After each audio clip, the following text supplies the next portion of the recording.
Hi, very good. So I'll share again my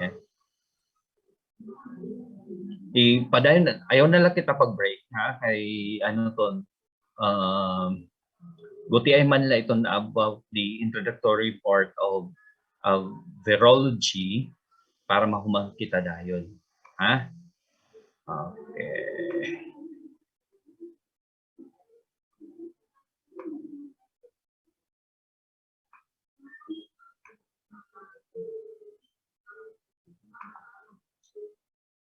Okay, so we proceed to virology. Actually, this is the last part of my microbiology, the virology. This is also a one semester subject in medtech. Okay, but I will only be discussing here the introductory part because my next and my last lecture in microbiology will be dealing here with the cancer viruses and AIDS. Okay, so what are the general characteristics of viruses? They are not considered as true living organisms because because they lack the metabolic properties that enable simpler forms of life to live and replicate autonomously. So therefore, for them to live, they should associate themselves with other organisms. Hence, they are referred to as intracellular organisms. Okay, so viruses can only be visualized with the use of electron microscopy. So the one that is said to be the smallest viruses are those that belong to the genus Parvo and Picorna. The largest viruses belong to the genus Pox viruses. Okay, how do they replicate? So viruses only multiply in living cells. However, we can demonstrate their ability to replicate in the laboratory using laboratory animals, embryonated eggs, and cell lines. And these things that support the full viral replication are referred to as permissive cells. Okay, so characteristic for the viruses is host specificity. So viruses have narrow range of host specificity. So because the reason for this is their action is mediated with the presence of receptor. So, however, this is not exclusive because some have wider range of host specificity. Example of this are the arboviruses, in which they have this wider range of hosts. So birds, herbivores, mosquitoes, and occasionally humans. The rabies virus infects has been found out to have several mammalian species. Some may act as vectors and transmit the disease to humans. So the influenza viruses has been found out to infect both humans and dogs. Okay, so we'll now go to the viral structure. The virions are considered to be the simplest naturally occurring infective viruses. So this consists of the nucleocapsids. These nucleocapsids are made up of the nucleic acid core that is surrounded with the protein coat called now the capsid. Some of these viruses are provided with protective envelope. However, there are some viruses that they don't have this envelope. Hence, they are referred to as naked viruses.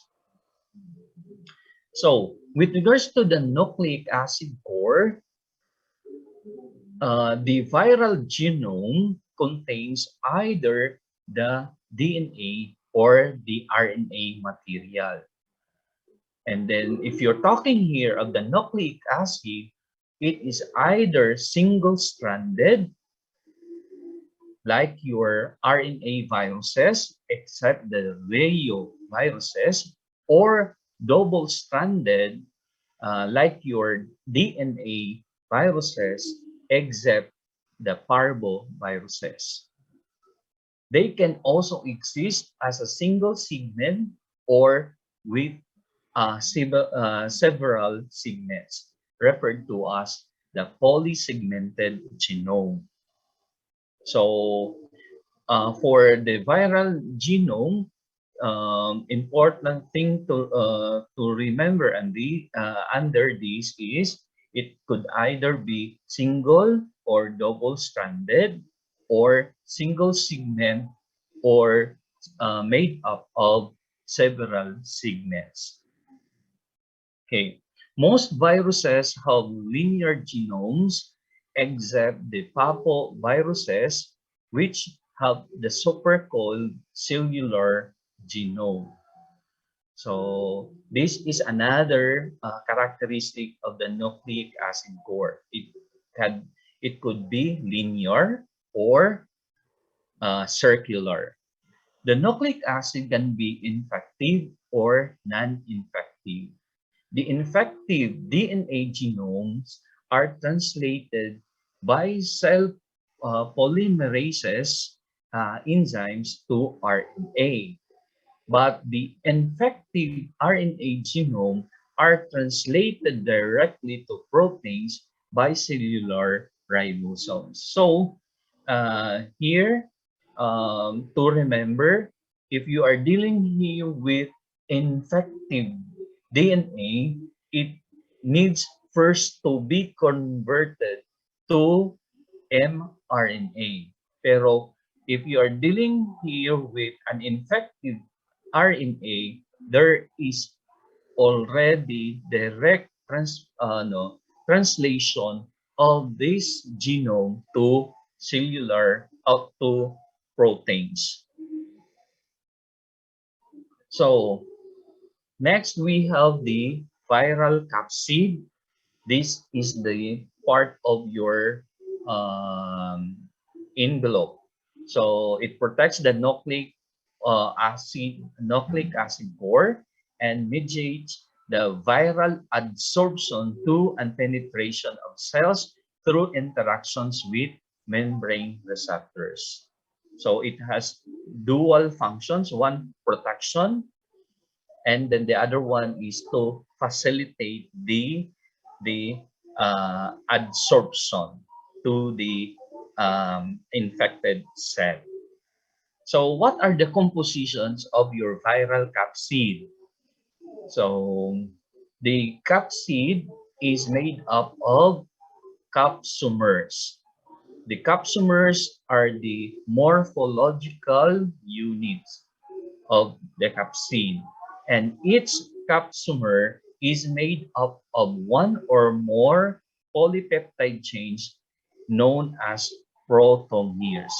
So the structural unit is called protomers, whereas the capsomers are considered as the morphological units. So a group of protomers protomers will compose now the capsomer. The structural unit could either be monomeric or polymeric. When you say monomeric, this is only composed of one repeating polypeptide chain, one type of repeating polypeptide chain, whereas a polymeric uh, chain is made up of six different polypeptide chains. So when you say monomeric, homogeneous, ito ang iya component. When you say polymeric, it is made up of heterogeneous polypeptide chain. Then we have the nucleocapsid symmetry. So we have the helical and globular. So the helical nucleocapsid, the nucleic acid is surrounded by a protein molecules that are arranged helically. So please take note that all human viruses with helical symmetry are enveloped, meaning they are covered with the viral capsid. So these include your coronaviruses, the rhabdoviruses, paramyxo, and orthomyxo, bonia, and arenaviruses. So because of the helical configuration of the nucleocapsid, it appears grossly that the virus is rod-like in appearance.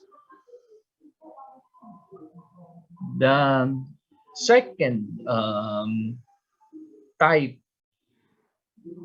of nucleocapsid is the icosahedral nucleocapsid. Here, the nucleic acid is surrounded by capsomers that are arranged in icosahedrons.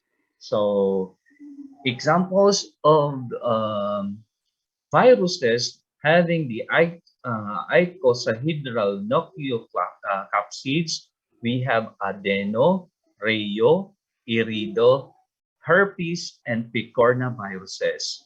So viruses with icosahedral symmetry are naked viruses except toga, herpes, retro, and flaviviruses. Because of the configuration of the icosahedral nucleocapsid, it appears that these viruses have spear-like appearance. So, bagang globular. Okay. So, with regards to the viral capsid, it uh, it offers protection for the viruses. Hence, it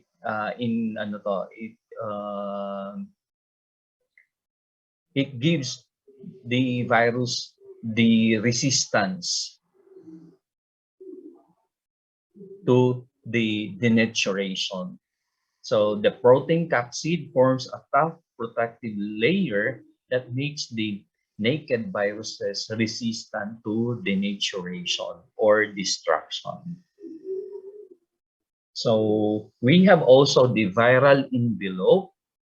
So the envelope is derived from the cellular membrane and is acquired during the late stages of viral replication. So what are the composition of viral envelope? So just like in any other cell, it is made up of the lipid bilayer derived from the cellular membrane and viral coded glycoproteins. So this viral envelope can be dissolved by organic solvents and detergents, causing now the viral particle to lose its infectiveness. So, amoy niya itong basis while doing your washing your hands with detergents or organic solvents like your alcohol. So it kills the viruses. The virus is also made up of proteins. So what are the functions of these proteins in the virus? One, it may act as structural protein. This is essential for the formation of infective viral particles. Just like also in other organisms, the viruses may also be capable of producing enzymes. So what are examples of these enzymes? We have the proteases, which are used to process large transcripts into small functional proteins. Then we have also the endonucleases and ligases, which are needed. These are enzymes that are needed for viral replication. Then we have the polymerases that are very important in also in nucleic acid replication. Okay, now let's go to how the viruses got its name. So paano nagkamay-ada naka-acquire name iton viruses? So the virus names are usually derived from the disease they cause. Like for example, the herpes virus. So we have the herpes type 1, type 2, type 1 common in the oral cavity. The type 2 is common on the genital urinary, uh, the GU tract. They can also acquire its name through the locality where the virus was first isolated and described, like the Coxsackie virus and Norwalk virus, or the virus may be named according to the scientist responsible for the isolation and the description, like the Epstein-Barr virus, or um, they may be also be named according to the unique epidemiological characteristics of the virus, like the arboviruses. Uh, they're common among the birds. So the viruses can also be classified according to homology of our nucleic acids. So homology. So it could be an RNA virus or DNA virus. They can also be named according to morphology. Ano kanina na ako mention, you can have a helical or linear virus or spear-like virus, or the size. So we have the small size viruses and the large size viruses. Presence or absence of an envelope. So you have the naked viruses, nucleoplasmid symmetry, then the nucleic acid characteristics, including the molecular weight, the type, the polarity, the number of nucleic acid strands, which could be single-stranded, polysegmented, or you have the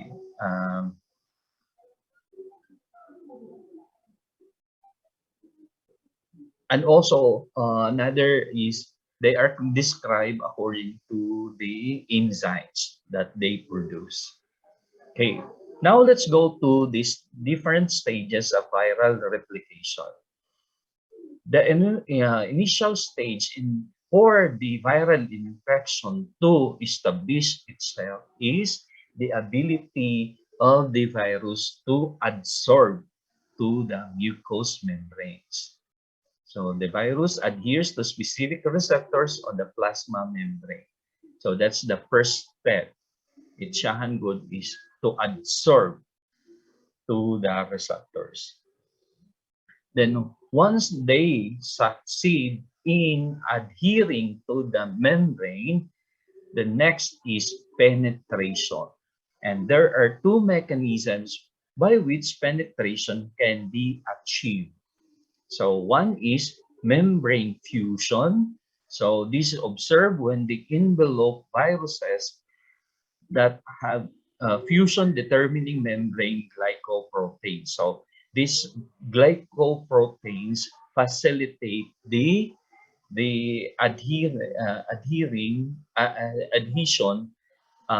and fusion with the membrane of the host cell. So these proteins facilitate the fusion of the viral envelope and the cell membrane soon after the attachment of the virus to the host cell. The second uh, mechanism is receptor-mediated endocytosis or viropexis. This is the receptor-bound virus is internalized through clathrin-coated vesicles, which become endosomal vesicles. So these are the two mechanisms by which the virus penetrates into the host cell.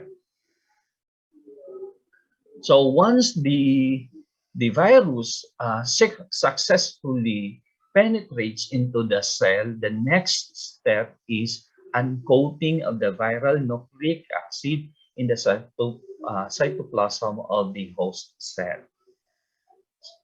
And then the next stage is synthesis. So this involves the replication of the nucleic acid and synthesis of the viral proteins. So the viral proteins are synthesized in the cytoplasm. And also, please take note that the site for replication for the nucleic acid is said to be variable. So we'll now go to the how viral infections are established. So we'll be talking here with regards to epidemiology, the pathogenesis, and pathology.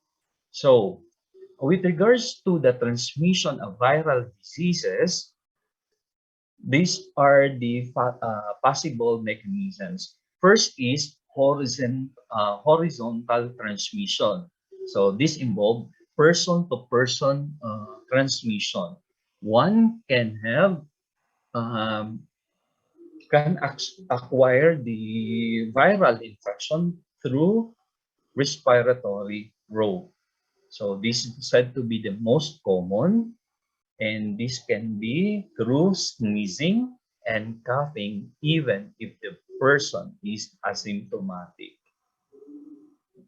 So close contact is necessary since most viruses are rapidly inactivated by desiccation.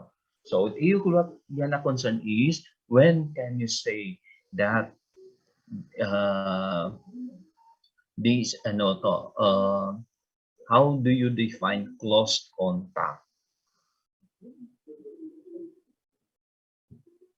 Itong essence why social distancing is emphasized with regards to the control of coronavirus infection. Then one can also have the viral infection through fecal oral route. And this is common among enteroviruses, namely Picorna, Rayo, and Calcivirae families. So under this fecal oral route, you can have your hepatitis A infection. Then venereal route. So Example of these are your AIDS, herpes, hepatitis, specifically hepatitis B, then molluscum contagiosum and genital warts. So they are acquired through uh, sex. Then cutaneous growth through mechanical abrasions, animals, or even insect bites, to include mosquitoes. Then the last one is inoculation, like sharing of needles among drug abusers and transfusion of blood or blood components from infected tumors. So another way of acquiring the viral diseases is through vertical transmission. So this is common about the transmission of viral diseases from mother to infants. So first, we have the transplacental transmission. This causes congenital infections. So like your HIV, rubella, herpes, CMV, and then hepatitis B infections. Then we have the so-called perinatal transmission. This occurs when the fetus passes through an infected birth canal. And then the last one is transmission during lactation, as exemplified by your human immunodeficiency virus. Then the last one is zoonotic transmission. So meaning this involves the transmission of a virus to man. So in most zoonosis, man is the terminal host, and disease stops when the human the viral infection stops with the human host. So infection is through by wounds. So what are responsible for the pathogenicity of the virus? So this determines the virulence factors of the viruses to cause illness among humans. So first, we have the viral factors that influence the outcome of the infection. First is cell tropism. The viral infection is specific for a cell type, and this specificity is related to the following factors. One is specific interaction with cell receptors of very limited expression, then control of viral replication by cellular promoters unique to one or few cell types. Another determinant for the pathogenicity of the virus is the ability for the virus to mutate. So this caused significant increase of the virulence of the virus. So another factors that may be contributory for the development of viral infections may be related to the characteristic of the host. So we have host factors that influence the outcome of viral infection. One is, of course, the age. The very young and the very old age. So you can take note that some viruses cause serious or chronic disease in infants than in older children or adults. Example of this, we have the RSV or the respiratory syncytial virus, hepatitis B virus, Coxsackie virus B, and enteroviruses. So diseases of childhood like measles and chickenpox have benign course in younger patients but more severe among older patients. So age may have a greater contribution in with regards to allowing viral infections. Another factor related to post is the nutrition of the patient. So malnutrition is associated with depressed cell-mediated immunity, compromising now the immune status of the patient. Then there is the so-called genetic factors, genetic factors.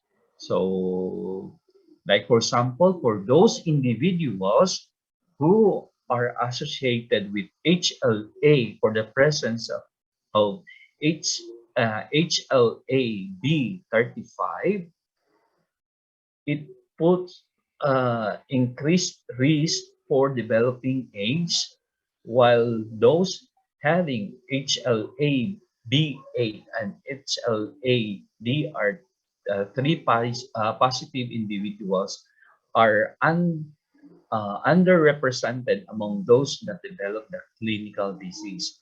So meaning those that has SLA-B8 and HLA-DR3, once they have this no, genetic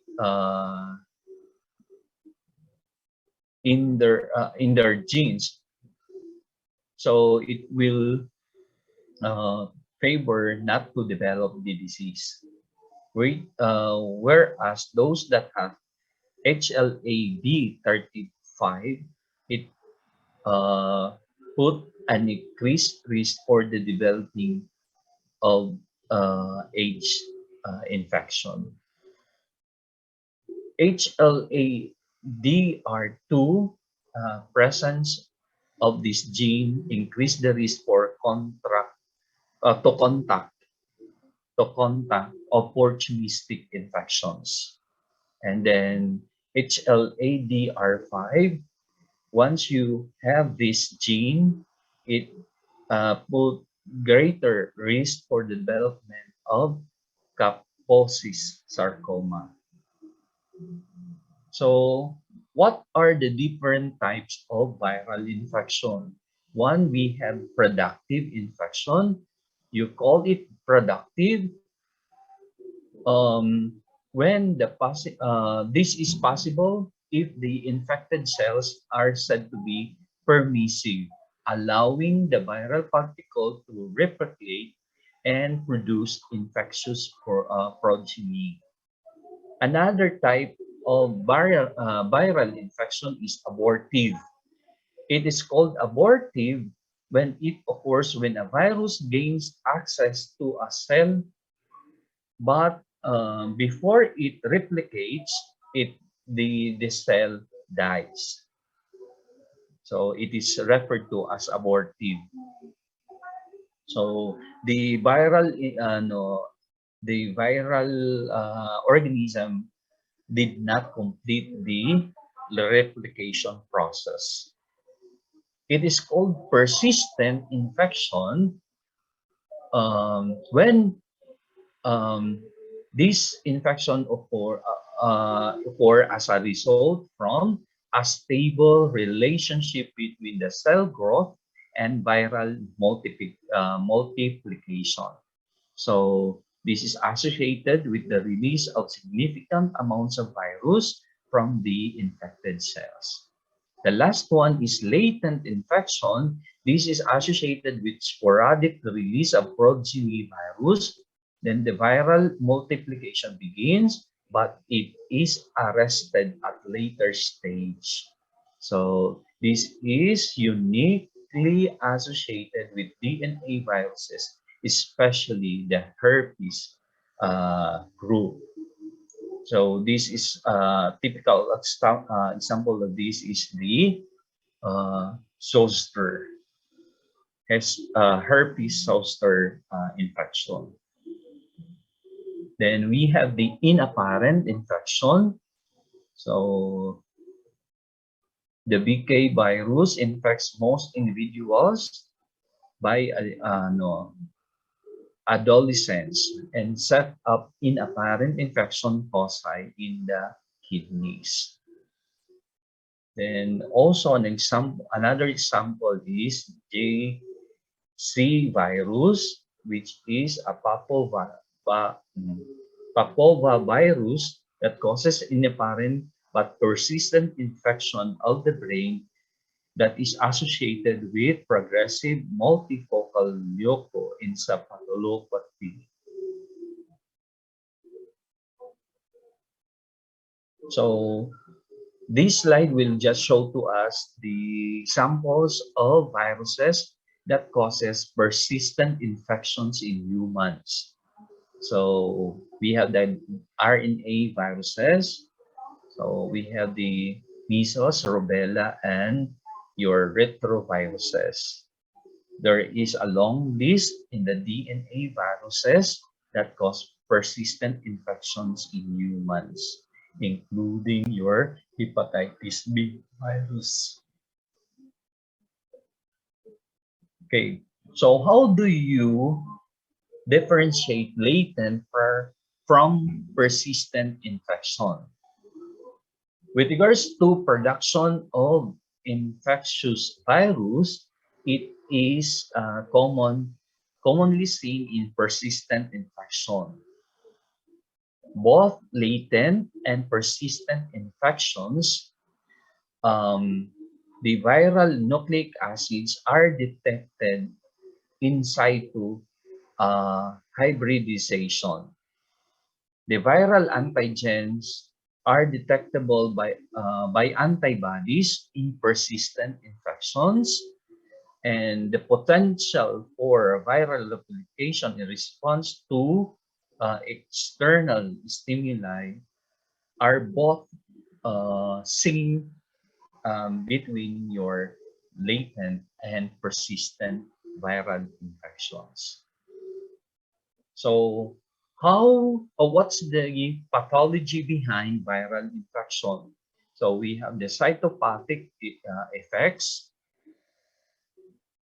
The cytopathic effects are always associated with the presence of live viral particles. So how do the cytopathic effects express in the host cell? One is through morphologic changes. So the cell rounding is caused by a disruption of the cytoskeleton, and also aside from the morphological changes, you can also observe the cytopathic effects of the virus through changes in the nuclear structure of the host cell. So this is manifested as pycnosis, and then changes in the nuclear structure and margination of the chromatin. Another cytopathic effect is changes in the cell membrane. So this is caused by replacement of the normal membrane by glycoproteins by virus-coated proteins. So the changes in the membrane are the prominent phenomenon in infections caused by envelope viruses. Okay, so what are the effects when there are changes brought about by the viruses in the cell membrane? It will cause increased permeability of the host cell membrane. The cells show tendency to agglutinate. The cells may also express new antigens that are not detected in uninfected cells, like the presence of tumor-specific antigens. The cells may also exhibit the tendency to fuse with uninfected cells. So this is exemplified by the formation of giant multinucleated cells and syncytia. So Example of this is multinucleated cells. Example, the chunk cells in herpes simplex virus and the formation of syncytia, that is the formation of large masses of cytoplasm containing hundreds of nuclei. And then another cytopathic effect is the formation of inclusion bodies. So the location of the inclusion bodies is reflective of the site of where the viral assembly takes place. For DNA viruses, these are located in the nucleus. So example of these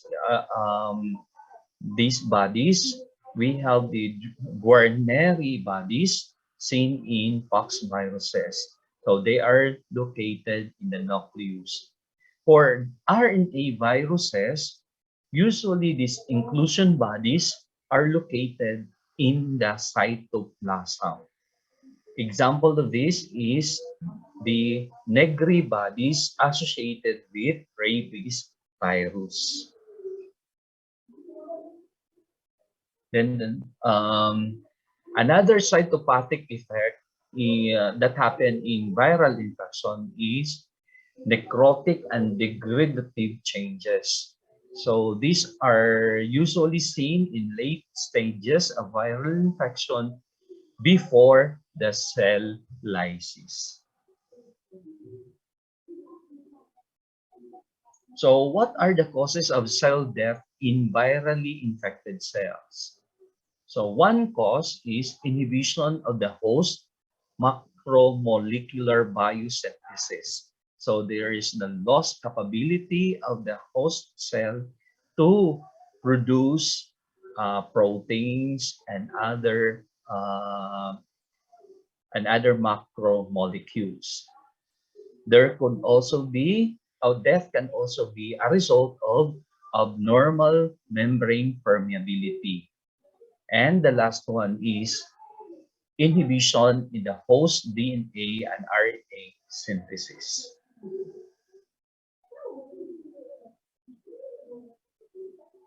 For histopathic effects of viral infection, it is a combination of cell damage and inflammatory changes. And for histopathology, you can observe that this is caused by viral organism when the predominant cells observed are mononuclear cells like lymphocytes and monocytes. Okay, kung bacterial, you can observe predominance of neutrophils or the segmenters. Okay, we are nearing already to the last topic. So target organs by most important human pathogenic viruses. So we'll be dealing here with specific organs and the most commonly identified viruses. So for the CNS, we have encephalitis. This is caused by arbo, uh, then herpes simplex 1 and 2, and rabies virus.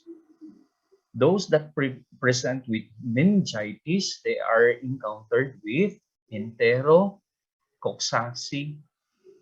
viruses A and B. So poliomyelitis is associated with the poliovirus. Then the PML is associated with JC virus, SSPE with measles virus, then AIDS encephalopathy is associated with HIV, then Creutzfeldt Jakob disease and Kuru, it is associated with what the pityons.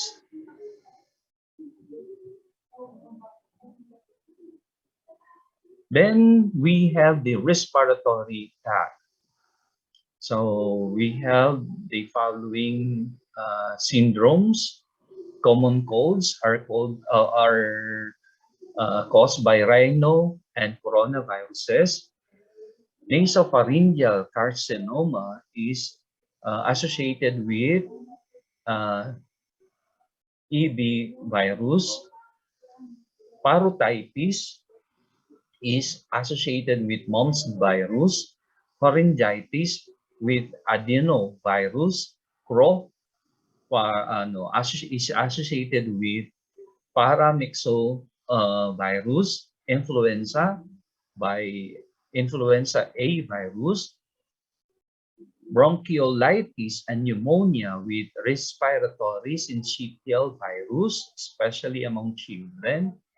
Pleurodemia is associated with Coxsackie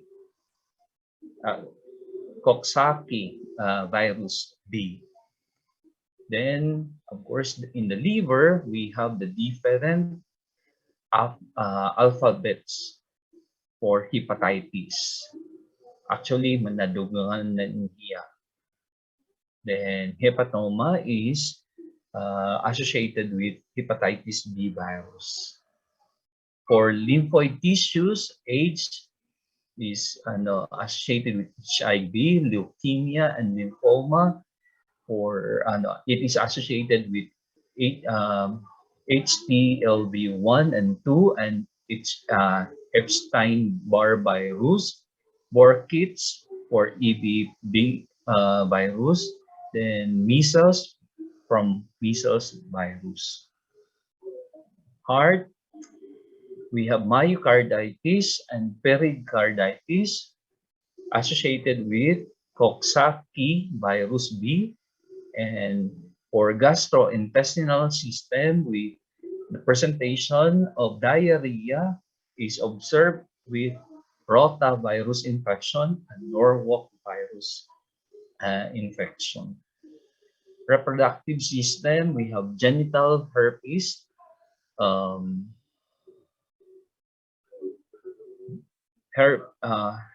herpes simplex virus 2. Cervical carcinoma is associated with human papilloma virus, same with your condyloma acuminata infection. Okay, that's the last one. Ay, salamat, humanggihap. Do you have any questions? Kada pa kamo? Ako nga ni. Do you have any questions?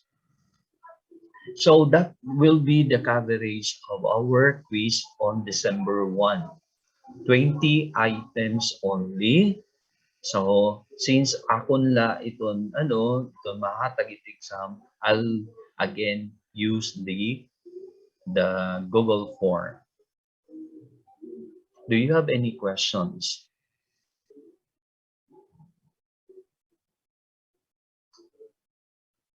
May da questions?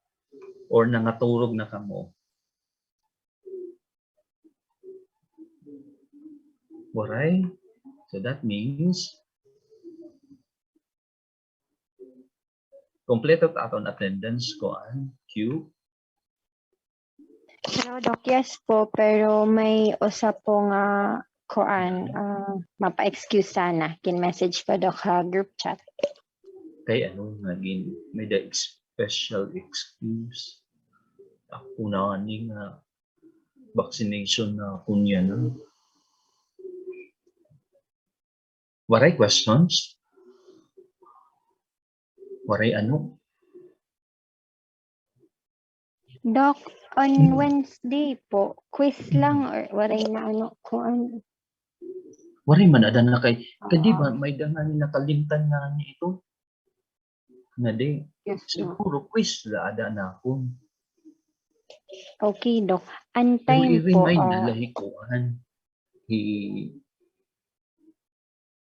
i-message la ada privately hi Ma'am Dalia para mahimuan ni kuan. Aw bisan ka didat aton kuan chat group ibutang kay para schedule han quiz.